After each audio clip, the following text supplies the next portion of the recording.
Coaching in Session. Your exclusive destination for unparalleled personal and professional growth. With your host, Michael Rearden.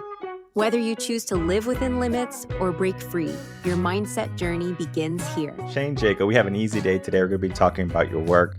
You know, of course, we can kind of give you the typical, you're a life coach or you're a mentor or a guide.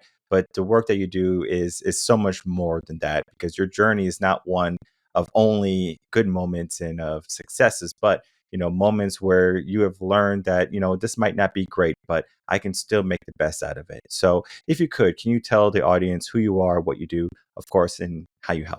Yeah, you betcha. I bet you. Thank you for the opportunity. I appreciate it. I appreciate the opportunity and appreciate your show. And you're exactly right. I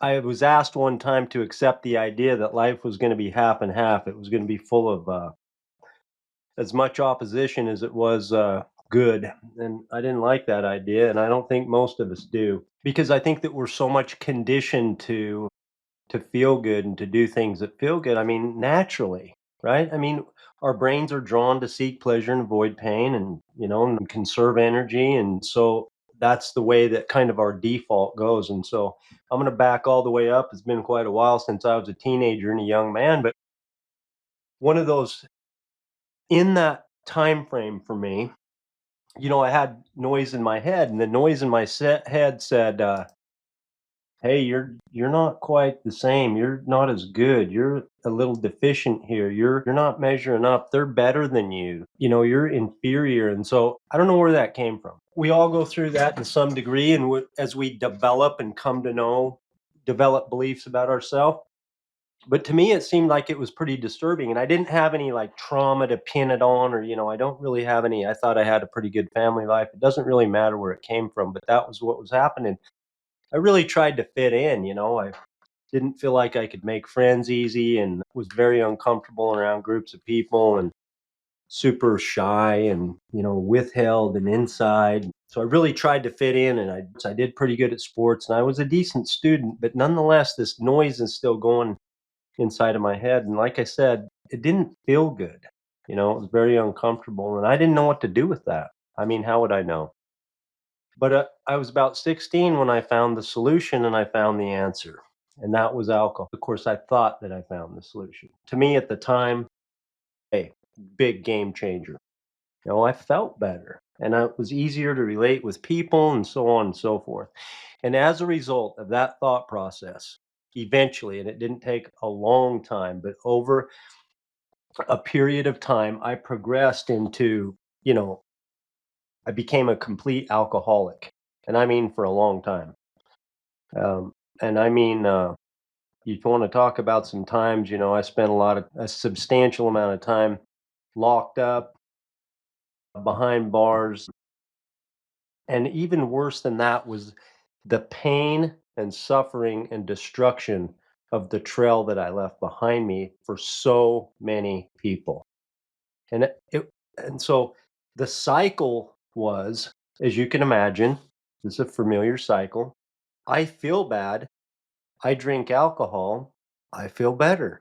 The things that I do when I'm drinking alcohol, when I sober up, they make me feel worse than I did to start with. So I drink alcohol. I feel better. And, it just goes, this cycle felt like it just had a hold of me. I didn't know how to escape this cycle. And so that was the cycle that I was in. So when you began with, I was able to break free. I like to say, with the help of horses and God, I broke this cycle. I was given help to break this cycle. But with your opening statement, when you said, things, you kind of alluded to things don't always go, they're not always roses. And I didn't like the idea that half of my life was going to be, I couldn't accept that when I first heard that idea. But one thing that I've learned is that I've more and more accepted that. And I kind of like that. Because, without the bad, we really can't accept, we can't really appreciate, I believe that there really needs to be opposition in all things. But there's a further idea that is how do we deal with negative emotion? If we can accept the idea that being a human being is going to be partly negative emotion that we're going to deal with, how can we learn to embrace that? This is a big idea. Like, how can I really accept it when it doesn't feel good. I mean, why would I do that? How does that all work? And that's I wish that as a young man, I didn't know what it didn't feel good, so I just figured out how to make it feel better, and I thought that that was the solution, honestly. And obviously, you can think of 1,000 examples right now, of all the different things that we do to feel better when in the end we don't end up feeling better. Very true. I think of you said it's been a while since you've been a teen, and I mean it's been a couple like 20 or it's been like 2 decades, almost 3 decades going on for me. So if I say it that way, it looks like it's been a bit. But you talked about a noise in your head, and I can't imagine what teens are dealing with today with the amount of noise in their head and all of the distractions and all the technology.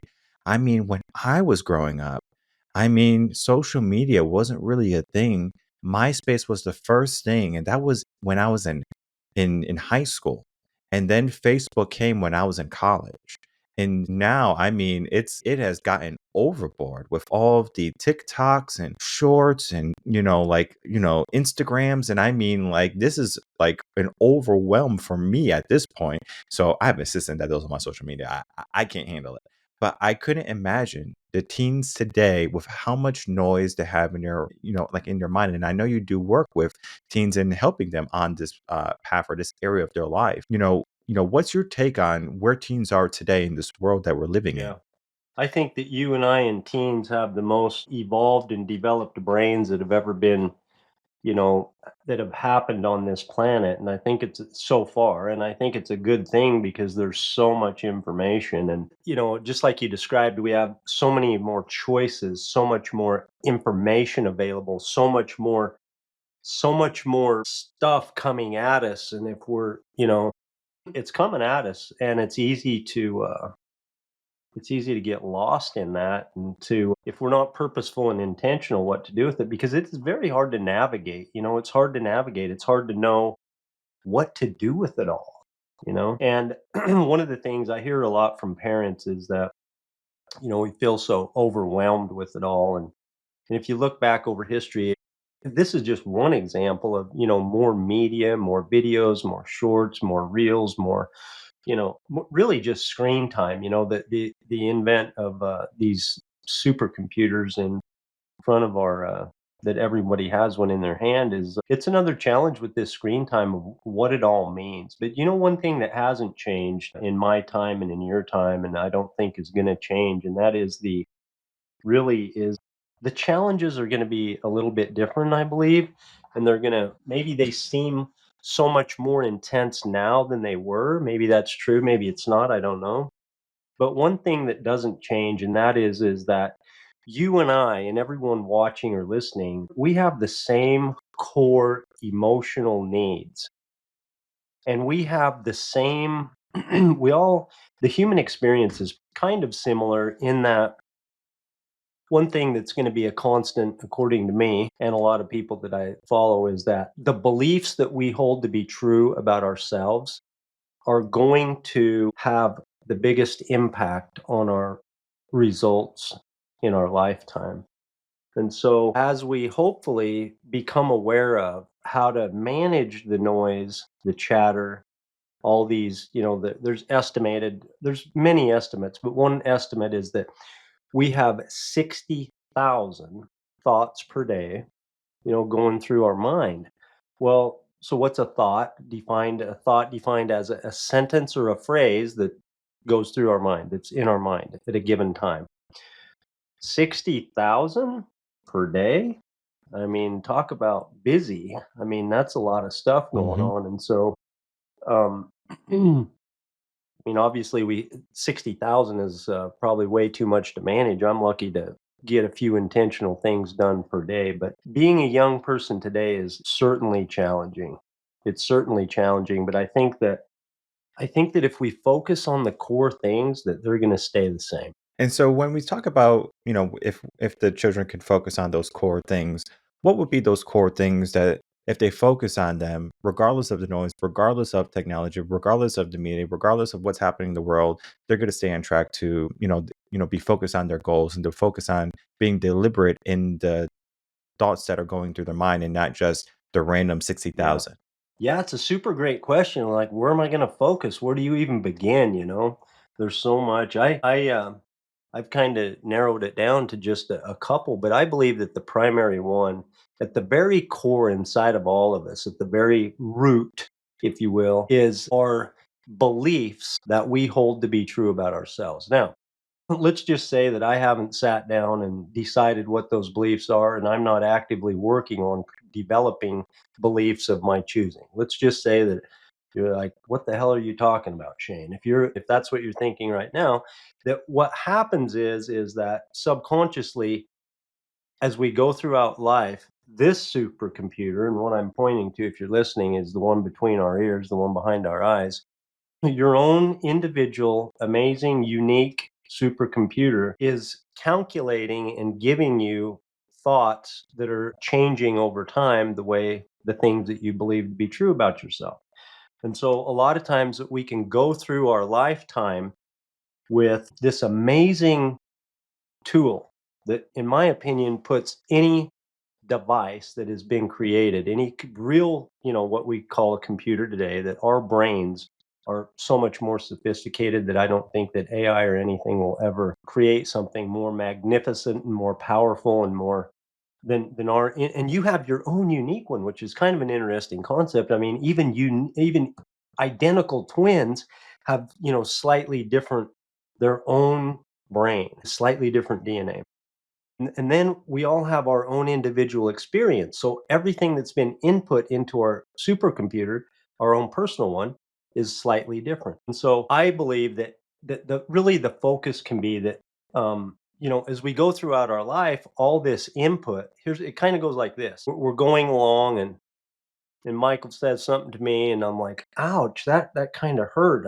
I mean, man, I can't believe you'd say that. Somebody said that you said that about me. Oh man, and so now I don't feel so good. And if I can either make meaning intentional, or if not, my brain's going to go, "Hey, you're kind of that way, Shane." I mean, because that's usually the way it goes. And then maybe then somebody else can come by and say, "Hey, I heard you on that podcast, and it was amazing. I heard you in coaching in session. You did a great job." And here goes my thought process goes back up here. I'm like, "Oh, I'm a pretty good I'm a great speaker. That's who I am." And so this is an example of, like, day to day and minute by minute of our brains and what's kind of going on in there. And so if we can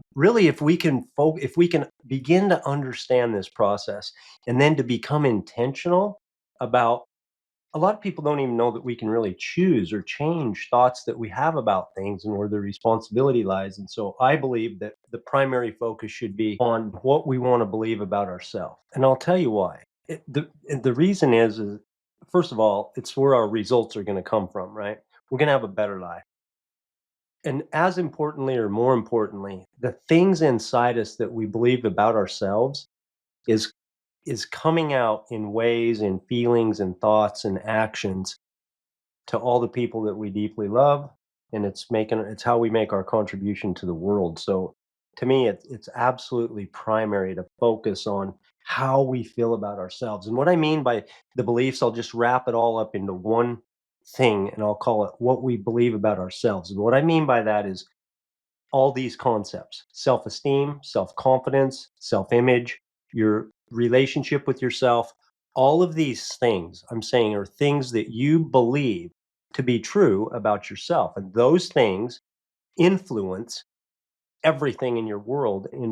According to me, the most important influence and the most important factor in the results that we're going to get in our lifetime. And so my mission is to help people who are willing and have the desire to develop beliefs about themselves, that so that they come to believe that they are 100%, that they are 100% valuable, 100% worthy, and that they can do things that are not good, yet alone that doesn't affect their value and their worth as a person, as a human being. Hmm. Very true. I love the idea of willingness as the factor there because 100% agree, right? Some people are not going to be willing to break the cycle. Some people are going to allow negative thoughts to kind of run rampant and to be that song on repeat that goes on their own whole entire life. And I find it bewildering at some points of where, like, there's a saying, right? You don't hear bees arguing to flies, or like why they're on top of poop or something like that, right? Bees will eat the honey, and they're on top of the honey, and the flies are on top of the poop, right? So there's an argument there where you can focus on the negative things, and you might say, well, is what I got, right? The circumstances of life. Or you can say, you know what, there's something sweeter out there for me, right? I might have to do the work, right? I might have to go get the pollen. I might have to, process it into the honey, and and then the end result is, something good, right? And like honey is a resource. I know I'm using bees as the example, but honey is a resource that it doesn't really spoil, right? It could be used as an antibiotic, right? It could be used on burns, right? There's so many beneficial things there versus what, the crap is, you just throw it away, right? It's useless, it's pointless. And you have to ask yourself, how much crap are you putting in your mind every single day, Yeah. right? Too much probably to even fathom, right? And this is not the good crap, right? This is not the manure that you would put on your crops and start growing the farm, right? This is the bad stuff, the toxic stuff. And when we are looking at that cycle now, right? And it's on repeat. That song is on repeat, and it's just a song you hate. So think of a song you hate, and you're just like, it's every day. So most people, when it comes to their life, they're just not joyous into being deliberate in their day. They wake up, they hit the snooze button. They wake up and they're sluggish to get up and go to the bathroom and brush your teeth and get dressed and go to work. Are you making a difference? And you said that you were able to break the cycle, right? Because you said when you were 16, you found alcohol. You found what was going to kind of numb the noise, or to make that noise not as prevalent in your life anymore. So you are a person who knows the struggles, but then you also know that you can get out of it. You can get through it. And I think that's so important to instill into others, that no matter where you are right now, because you might be that fly on top of that crap, but it doesn't mean you have to stay there. And so, what was the epiphany for you to kind of wake you up to say, you know what, this cycle is not something I want. I'm going to be more willing in my days so I can go after what I know I can attain. Yeah. That's a great story. I appreciate that, and a good question. Like your really like your comments, and I agree. Sometimes I look at people and I'm like, hey, I want you to do what I want you to do. Your life could be so much better, and it's just disheartening sometimes to see. And then I look at and then I think back and say, I wonder what people were thinking when they saw me for 20 years. In some respects, just kind of wasting my life away. And so, you know, nothing's gonna change until we choose it's gonna change, that's for sure. Nobody else is gonna be the one that's gonna do it, but the question is what creates the desire and what's stopping the desire from being there, and a lot of times, and this is gonna come right back to what I said, it's gonna be what we believe to be true about ourselves, because in my case, I didn't know if I could quit, and if I did, I didn't know what it'd be like to fail, and I didn't wanna fail, and I just didn't think I could do it. I didn't have the belief in myself. Okay, first of all, I didn't have to know. This is really important. I'd like to kind of go through that cycle, okay? Because here's what happened to me. I thought about, okay, so let me just give a little bit of context. When I say that I was drinking alcoholically, I'm not talking about, I had a couple of extra beers here and there. What I'm talking about is somebody who's slurring their words, practically falling down, drinking, in excess of 20 beers on a daily basis for a couple of decades, okay, without fail, not like on the weekends or this day and that day, every day, okay. And so I thought about the change for a long time. When I mean a long time, I thought about this for months, almost 8+ months, okay. And I thought what my life would be different, and I didn't know if I could do it. I did not know if I could break out of this cycle. I would wake up in the morning and my hands would be shaking and my mind would be going, "Where's a drink?" And I didn't know. I was mentally and physically addicted to a substance. This cycle that I described a while back basically is in part and mainly what got me there. This is this mental cycle, but that's where I was, and I didn't know. I really thought that there's a very high percentage that I'm going to die at a reasonably, what I consider to be a young age, drunk somewhere, and nobody's even going to care. Not many people. And so, first of all, I put a lot of thought into the process, and I say that just because I think it's important to think about what it could look like in the other side. Even if you don't know if you can make it, begin to see if your mind can picture something on the other side. So if you want anything to change in your life, there's two creations. The first one's inside of your mind. So this first thing is just to think that way. Second of all, like I've said a couple of times now, I didn't know if I could do it. You don't have to know that you can get it done. The only thing that we need to accept, and this comes about what I believe about myself, okay? And this is something that I work on every day. It's not something that you get done and check off the list. This is an ongoing pursuit throughout your lifetime if you want it to be that way. And it's what I do, and it's what I encourage people to do because of the results. So what I mean by that is I want to more and more believe that if I fail, it's okay. I want to believe that if I choose to go for it, I'm going to give it all I've got. And if I don't make it, so be it. The feeling that I get from failing is not going to, I'm going to be okay with that. A lot of times we don't want to see ourselves fail. We don't want other people to see ourselves fail. We don't know what it would look like. It's too scary to fail. It's so much easier to be here. But having the willingness to feel the emotion of failing and to be able to say, even if it feels uncomfortable going for it. If I want to stand up in front of an audience and speak and I stand up there and I can't even get my words out because I'm so nervous, okay? If that's what I want to do and I'm willing to go for it, and guess how that's going to feel? I'm going to be embarrassed. It's going to feel awful. You get up, what if I fall down on the stage and my hat falls off and I just look like a total klutz and I can't speak? How's that all going to go down? I'm just staying home. That's hard. But if I say to myself, if I can believe in myself, hey, Shane, whatever happens out there, you can handle feeling that negative emotion, that discomfort. Okay. You can handle that discomfort because what it takes is courage, and courage sounds so amazing. We all want to be courageous. It just like so many examples of courage, and it has this positive meaning to most of us behind it. Yet exercising courage is not so easy. It does not feel good, right? What feels good is when you get it done, when you've acted in with courage. And so if I believe that about me, and the only thing that I knew is that I was going to give it a shot the best I could that day. Okay. So I got in my old truck and I drove down to a detox one Sunday morning at 11 o'clock when I finally crawled out of my drunken stupor and woke up and went down there. And I went to a detox because I was worried about the withdrawal of alcohol, that I could have a seizure and I didn't want to die. So I went to this detox place and I checked myself in, and that didn't feel good. That was a humbling experience. And I stayed there and I did everything that they said, and they medically watched me, and I physically stopped alcohol for 3 days. Okay, and I hadn't done that, by the way, in 20 plus years. And I drove out of there on the third day. And the only thing that I knew that third day was I was going to just give it the best I could when I was faced with a decision. And so I did. I gave it the best I could, and I went to sleep that night and I didn't drink. And then the next day I did the same thing. And then that was a hell of a long time ago now.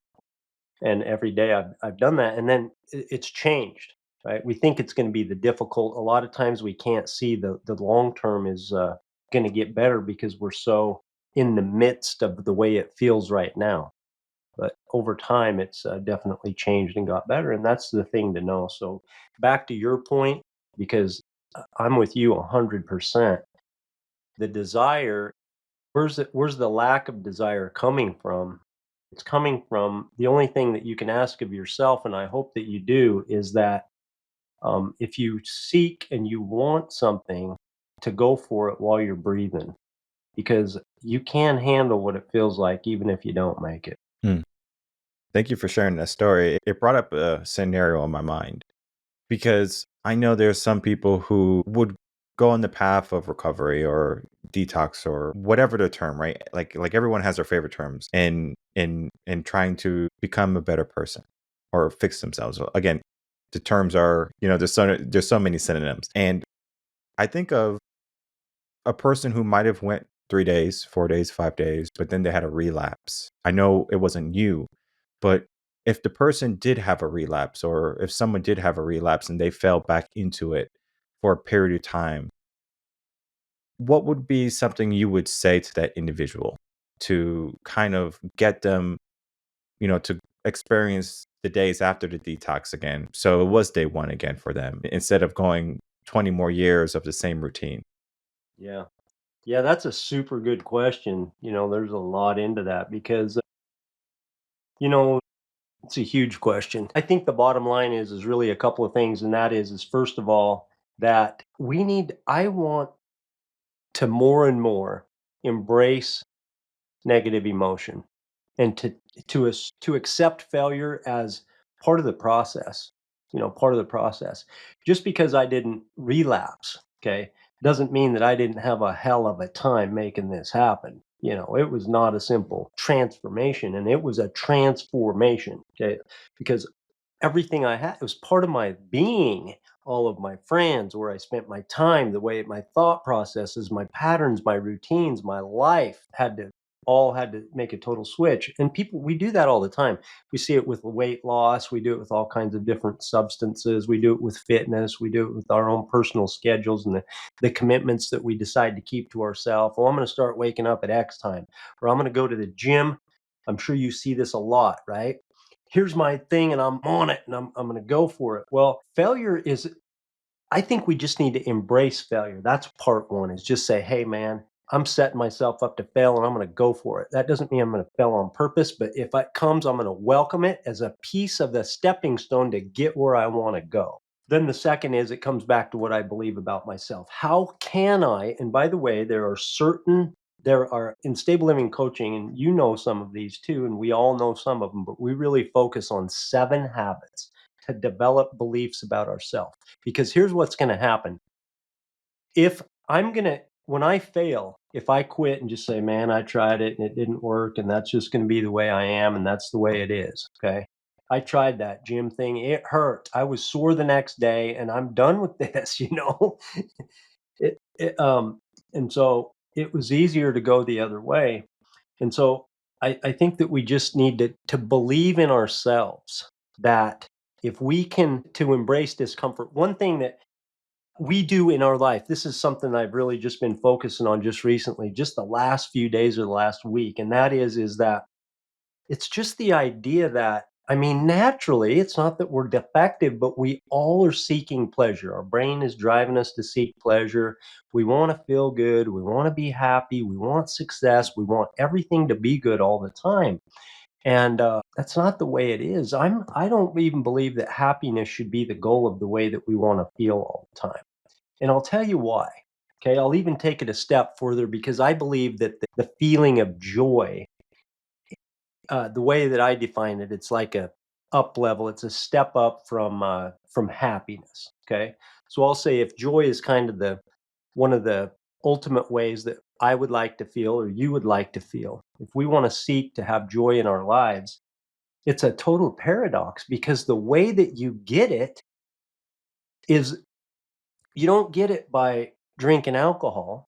You don't get it by burying yourself in busy work or in media. You don't get it by eating. You don't get it by drugs. You don't get it by all the things that we do to try to soothe ourselves to feel better when we don't feel better. The way that you get joy is by being willing to go through the discomfort of the things that our thinking brain, our stepped up prefrontal cortex, on purpose reasoning, I'm going to live the way I want to on purpose brain, chooses for us to be. So, for example, if I did say, hey, I'm going to the gym and I'm going to do XYZ at the gym, okay, well, the discomfort, that's where I'm going to get the joy. That's where I'm going to get the reward, the meaningful, and all that. And so I really think that I would ask people who can hear me, to consider the idea of embracing discomfort. Because if you want to have happiness and joy. That's the path. It's not a direct path to happiness. Mhm.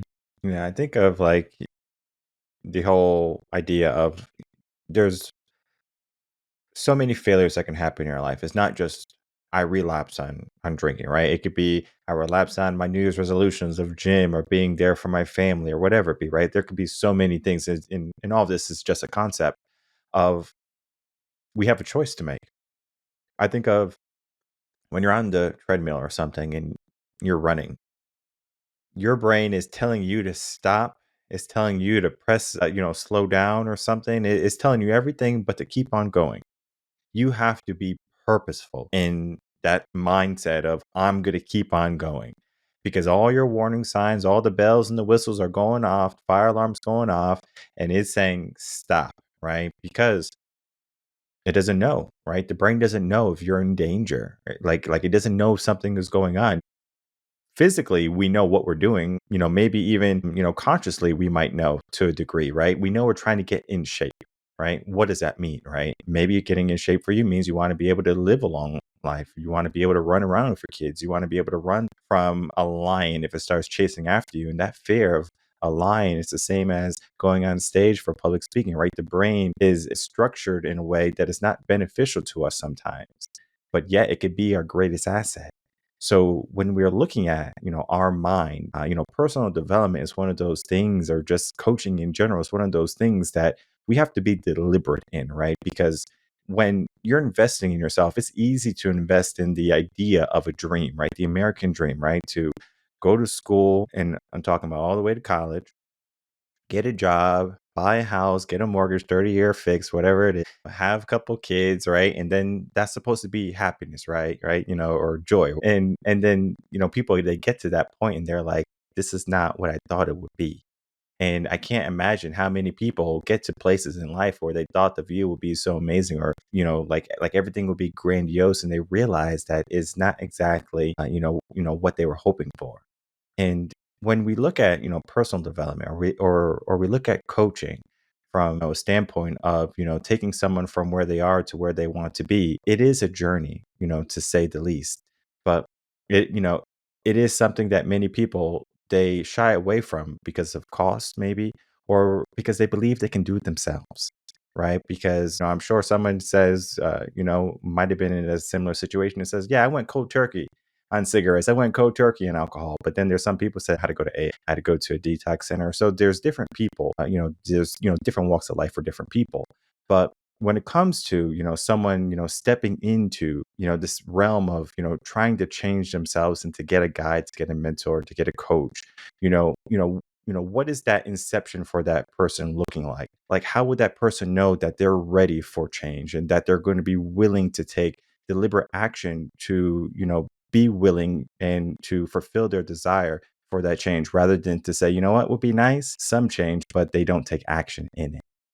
Yeah, it's a good question. You started off with some things about discipline. That was one of the habits we teach, which is make a promise, keep it. But I'll come back to the most recent part of your comments there, and your question is that talk a little bit about coaching, and I'll comment on that. And that is that when I first heard the term I'm life coach in 20, I didn't hear the term until 2015, and I thought, huh, pretty interesting thing. Seems like I might want to have one of those, because I look back on my life, and I mean, if you look at it, the significant things that we did, I ran a half marathon year before last, and I look back in my sports activities that I've done, what I've thought that I've done well in, and I look back in the skills that I've learned in my career and my profession. And I look back at all of those things, and guess what I had in all of them? I had a coach, I had a teacher, I had a mentor, I had somebody take me and help me get where I wanted to go. Now, a lot of us, we have this idea that, that if I asked 100 people if you have a growth mindset or a fixed mindset, probably about 95 people would say that they had, or more would say that they had, this totally open mind and ready to go. But yet, a lot of times we really don't. I mean, we want to say that, but we're not really open to learning. And you know what? One of the reasons we're open to learning is because we want to present that we already have it all covered because of how we feel about ourselves. So the better that we feel about ourselves, the more open, the more teachable, the more, hey, it's okay for you, Michael, to know where I'm at in my station in life, which opens the door for me to say, hey, here I am, and I can fully accept where I'm at. The things that I don't have, the things that my faults, my mistakes, and hey, I'm a human being. That's where I am. I love it, and I'm ready to change and move forward. When I feel not so good about myself, hey, we're not talking about it. I got this covered. That's one of the real reasons. In my mind, I think every human being should have a life coach. I practice it, and I'm also a coach for parents and teens.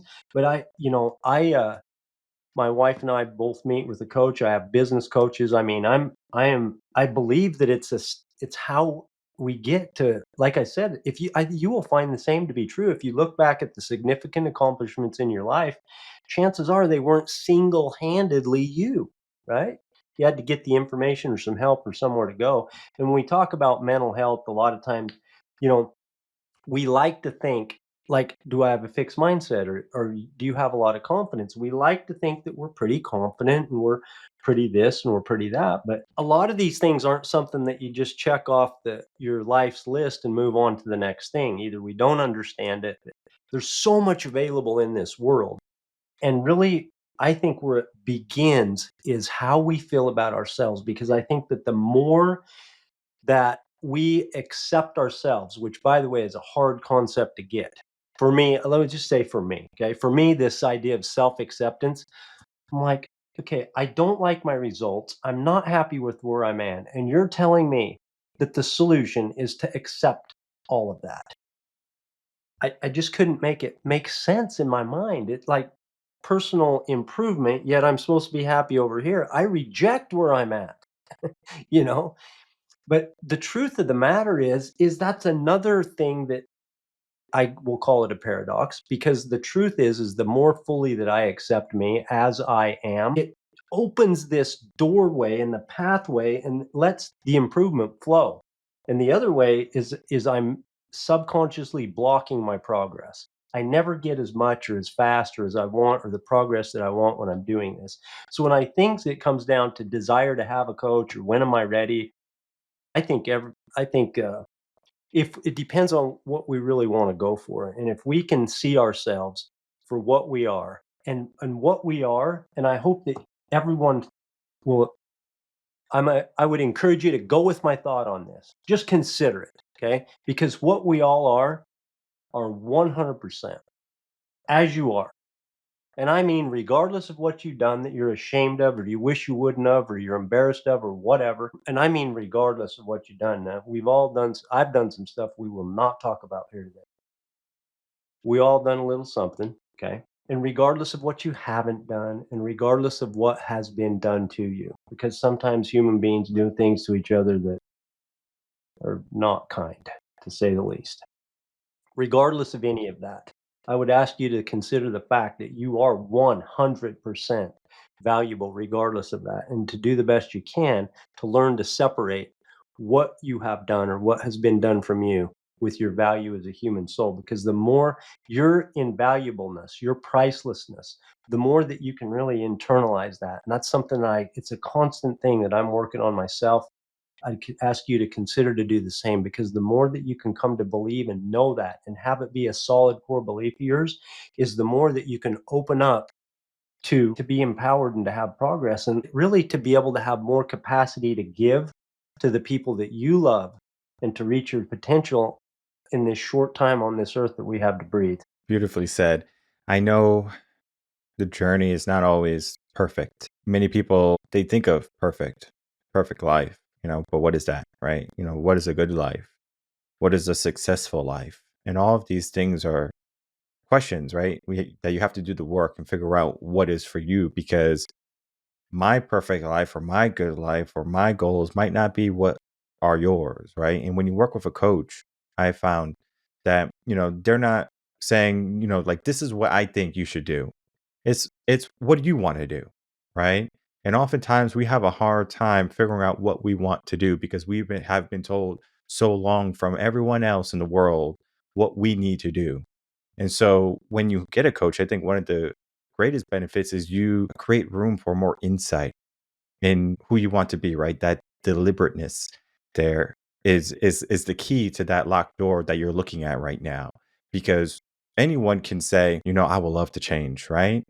But if you're not deliberate, right? Like if you have the key in your hand and you're not inserting it into the lock, that door is always going to stay locked. And I can't tell you to put the key in, right? Similar to how you can't, make a horse drink when you bring it to the pond, right? Like it is up to the horse to decide if it's going to drink, right? And yeah, in life is very similar to that, where there's going to be so many people on these podcasts a testament of all of the coaches and all the people that have come on that have come from all walks of life and all different mindsets. And some people, they might resonate with you, and some people, they might not resonate with you.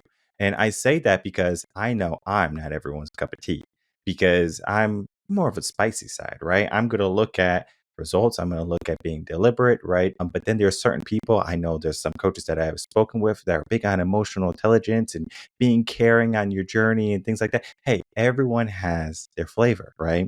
When you go to the ice cream store or the parlor, you have your favorite go-to, right? My wife's is butter pecan, right? I don't like it, but I'm not going to say, why are you always getting butter pecan? That stuff is nasty, right? It's not my place to determine her likes. And so you have to figure out what you like in life and what you want to go for. That's why there's so many professions. So, that's why there's so many opportunities, and the world is going to continue to expand. I can't think of, like a time when there was a horse in the buggy, and everyone said, "Oh yeah, this is going to be the means for travel forever." And then when Henry Ford came out with the automobile, I'm sure people who had the horse and buggies were saying, like let me start to look at that too, right? Times are always going to be changing, and mindsets are always going to be shifting. And so we do have to look at from past experiences wisdom, and then we do have to look at what's happening before us. And I know one of the skills that many coaches have is not only the skill of experience, but the ability to look at what is possible next, right? We know that if we take a match and we put it to a piece of paper, it's going to light on fire. And that paper can, create a forest fire or something like that. And the same thing can be true in your life, where if you do something that sparks something, it could be disastrous like a wildfire, or it could be, being deliberate, like you're taking that match or that piece of paper and you're putting it on the wick of a candle, and now you're lighting your way in life. So there's just so many opportunities for someone to look at what coaching can bring. And I believe it's more of the light than the wildfire. So, as we, begin to wrap up, Shane, like I know, like we're having a really good conversation, but one of the things I love for, when we're getting toward the end of the show is for you to instill some final words into the audience members so they can be deliberate in taking action, like the next steps, whether it be reaching out to you, working with you, and then, helping people figure out where's the best place to find you. Yeah. Yeah. Thank you so much for the opportunity. I appreciate your words right there. Uh, just for the record, I kind of go for cookies and cream or Oreo when it comes to ice cream. But anyway, there's a lot of there's a lot of variety in coaches, and it's really important to find someone. I've had coaches that didn't click with me, and I needed to find somebody. The purpose when I look at coaching, I look at my own experience of what I've gained, and a lot of times what I've gained is not somebody to tell me how to live my life. What I've gained is somebody to help me understand me and the things that are inside of me, how my thoughts, how my mind, how to manage all the business in between my ears, and to really to guide me to understanding and awareness, and then I get to make decisions, and then that awareness has really been like a game changer because people, we're not necessarily broken. You need to have somebody who understands these things, but it's not somebody that, like you said, to tell you how to live your own life. I coach a lot of different people. Right? I specialize in mostly most of my clients are parents and teens or parents of teens, but I also have individuals that are not parents or any of that, but primarily it's parents and teens. And so we have quite a bit of information there. I have a couple of free resources at my website. You're welcome to go there and check it out. I do a weekly free video, just like a 3-minute video once a week. I also have the country code for stable parenting, which is a free kind of country code for parents, and that is at stablelivingcoaching.com. Wherever it is, if you feel like, if you can see inside of yourself, that there might be something more, maybe. And if you're willing to give it a shot, there's lots of coaches out there in this world. I believe that it's so time and money well spent, because I don't think that, in my opinion, there's not much other that's going to, when you find somebody that clicks with you, and it doesn't take very long, and your life starts to go in the direction that you want it to, and you start to feel about yourself in ways that you haven't felt as good as long. And when I'm talking about, the joy starts to come when you have the willingness to go through that discomfort. That's kind of what I'm talking about. And it's empowering. It's very empowering to get moving in the direction that you want to. So I highly recommend coaching somewhere. And I will make it easy for everyone. The link is going to be right down below for your website. And then, of course, I'll add your socials also, because people love that. And I'm definitely going to be looking at the country code, right? Like you mentioned, so I'm going to be perusing your website in just a few moments to look at that, because I'm a parent myself. And, one of the things I know as a parent is that I do not know everything, right? My kids are still young, right? 3 and 4 months. So I'm still new to the mix, even though I have been working with children for 17 years or something along those lines, nearly 2 decades. And I mean, there's still so much to learn. And, like when we have crossroads in our life, right? From when we transition to one thing to the next. Maybe we're teens going into young adults, or we are, college students going into our careers for the first time, or being playboys to now being parents, or whatever it be, right? We can go into so many transitions. I believe transitions are so much smoother when you have someone there next to you, right? Someone sitting with you. And this is to say, for anything in your life, any troubles you have financial problems, you get a financial advisor, right? You get someone who's going to be there with you, who sits on the same side of the table, and is going to help you with your goals. And that's the most important thing, right? We all have goals. We all have ideas for what we would like in life. And some people, they will love more than hope to kind of take the wheel, and for luck to kind of carry them the way, past the finish line of life. But we have to be deliberate, as we were saying, right? We just can't be bench warmers. We just can't sit by the waysides of life. We just can't, gallop and hope we get to a destination that we would, enjoy, right? We have to say, okay, this is where I would like to be. And maybe you tried and maybe you don't like it, but guess what? That's the beauty of life. You don't have to stay there. I used to say that, like if you don't like someplace, leave, move, right? You're not a tree. And so we have the ability to move. We have the ability to act. And today is the day for you to take action. So if you are ready and you're willing to be deliberate in your days and your goals and your endeavors in life, again, the links are down below. Reach out to Shane. And of course, begin that process. No one said life was going to be easy, but life can be meaningful if you put the right effort in. So I do want to thank you, Shane, for coming on, spending some time, and of course, talking about your work and your journey today.